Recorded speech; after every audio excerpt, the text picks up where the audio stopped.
Mais on doit aussi comprendre qu'il y a une limite à capacité d'accueil, puis qu'il y a des conséquences. On est rendu à 560 000 immigrants temporaires. 560 000, c'est l'équivalent de toute la ville de Québec.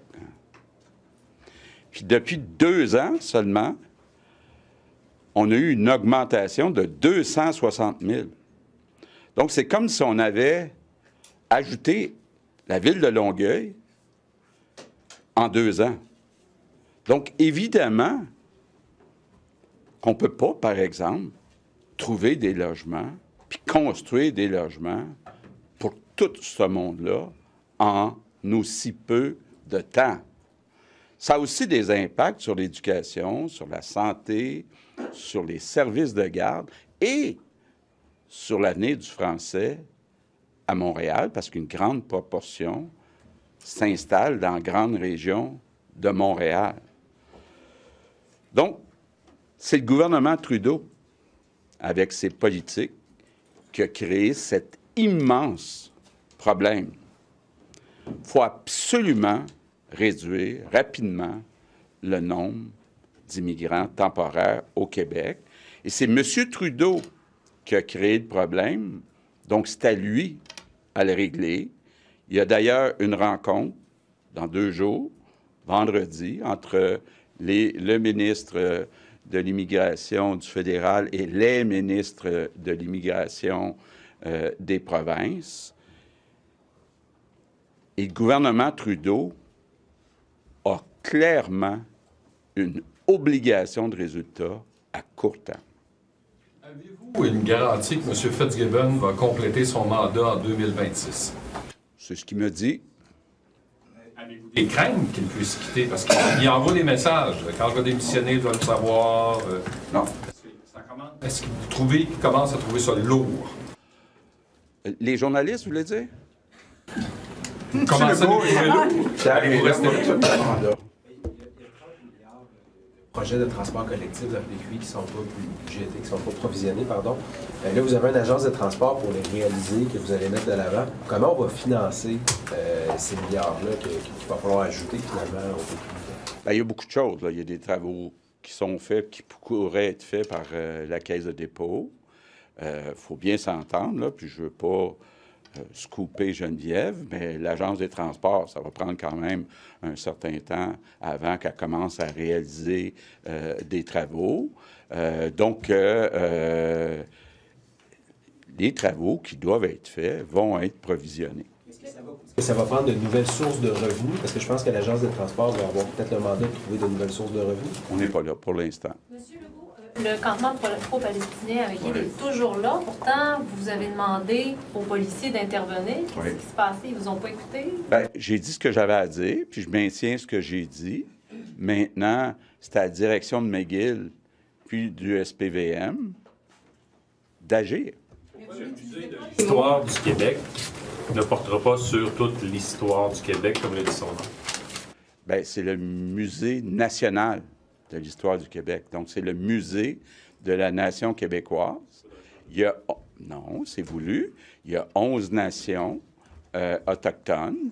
Et puis, on est ouvert à travailler avec eux autres pour aussi qu'il y ait des façons de faire connaître leur nation. Mais l'idée, c'est de montrer l'histoire de la nation qui était canadienne-française, qui est maintenant québécoise, qui a commencé avec Champlain. Mais évidemment, on va parler des Autochtones qui étaient là avant qu'on arrive. Donc, on va en parler. M. Legault, là, parce que ce que vous avez dit tout à l'heure, vous l'avez déjà dit à plusieurs reprises, là, puis vous nous avez aussi dit que M. Trudeau était ouvert à donner plus de pouvoir au Québec dans la sélection des immigrants temporaires.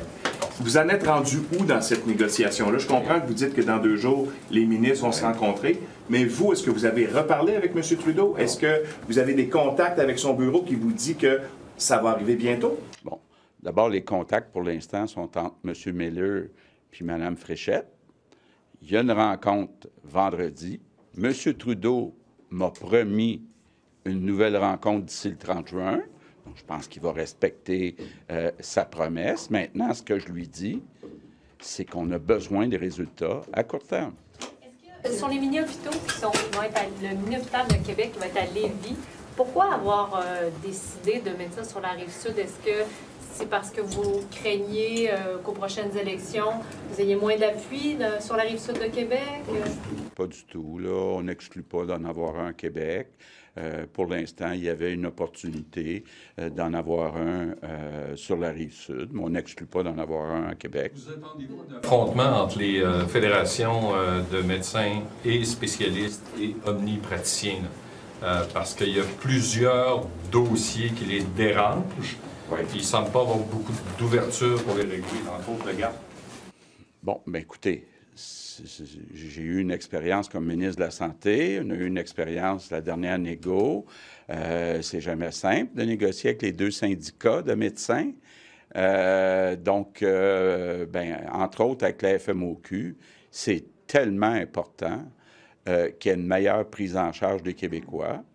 Et tant qu'on n'aura pas une meilleure prise en charge des Québécois, ça va être difficile de régler les problèmes du réseau de la santé. Donc, ça ne sera pas des négociations faciles, mais c'est des négociations incontournables pour améliorer de façon importante le réseau de la santé. Dit que les écrans, la place des écrans chez les jeunes enfants, ça va faire partie de la prochaine élection si votre gouvernement n'agit pas d'ici là, notamment sur les cellulaires à l'école, sur la place des écrans. Qu'est-ce que vous souhaitez faire là-dessus? Bien, écoutez, j'en ai parlé avec Gabriel Attal. C'est un problème mondial, là. Il y a beaucoup trop d'enfants qui regardent beaucoup trop d'heures par jour des écrans.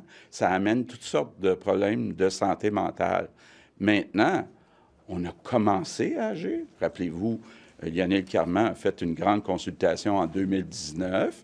On a posé certains gestes. On a interdit cellulaire dans les classes. On a dit dans les services de garde, en bas de 2 ans, c'est 0. Et au-dessus de 2 ans, c'est maximum 30 minutes. Donc, il faut ajouter maintenant des mesures. Il faut voir est-ce qu'on le bannit complètement à l'école. Et on va consulter. Quelle est la meilleure manière de consulter? On est en train de regarder ça. Est-ce que c'est la responsabilité des parents? Est-ce que vous mettez encore ces propos-là? Il faut avoir les deux. Je pense que le gouvernement a une responsabilité, mais les parents aussi ont une responsabilité. M. Legault, est-ce que vous êtes d'accord avec Mme Champagne-Jourdain qui dit que l'histoire des Autochtones est liée au développement de la nation québécoise? Bien, c'est certain. Écoutez, quand on est arrivé, les nations autochtones étaient déjà ici. Il y a eu des liens qui sont tissés. Donc, c'est certain qu'on a travaillé ensemble. C'est certain. Puis, est-ce que vous pouvez juste nous dire pourquoi, parce que vos adversaires vous ont reproché là, de donner des ordres à la police. Donc, est-ce que c'est le rôle d'un premier ministre de donner des ordres à la police comme vous l'avez fait la semaine dernière? Puis est-ce qu'on peut s'attendre à ce que vous répétiez ce genre d'intervention-là auprès des forces policières? J'ai dit ce que j'avais à dire. Maintenant, c'est à McGill puis au SPVM d'agir. Du député libéral là, en lien avec le français, le plein de M, je vais... C'est un total manque de jugement. Parlant de M. Lortie, juste est-ce que la sécurité des élus, quelle en est la situation en ce moment à l'extérieur du Parlement? Moi, je me sens en sécurité. Là, regardez Frédéric qui est là, je me sens avec lui en totale sécurité. On va passer en anglais, Cathy. The Assembly of First Nations, the Assembly of First Nations, Quebec and Labrador is accusing you and your government of participating in the erasure of Indigenous culture by having the National Museum start with Samuel de Champlain. What's your response to them today? But this museum is to talk about our nation, all right? And I think that the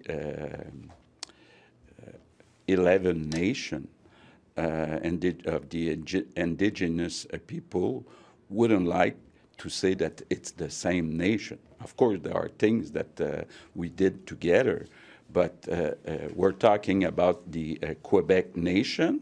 So I think that our Quebec nation started with Champlain, maybe a bit with Jacques Cartier, but it started especially with Champlain. And I think it's important to make sure that all Quebecers know about our nation. Will there be a mention of the Indigenous contribution in the museum? Of course. And the Anglophone community? Yeah, I said it when I announced the museum, that of course the Indigenous people were there before us, a long time before us, and they had many subjects on which they worked together with our nation. Where were you on May 8, 1984? Do you remember? Oh boy, no, but I remember having seen what happened after, but I don't remember, Cathy, where I was.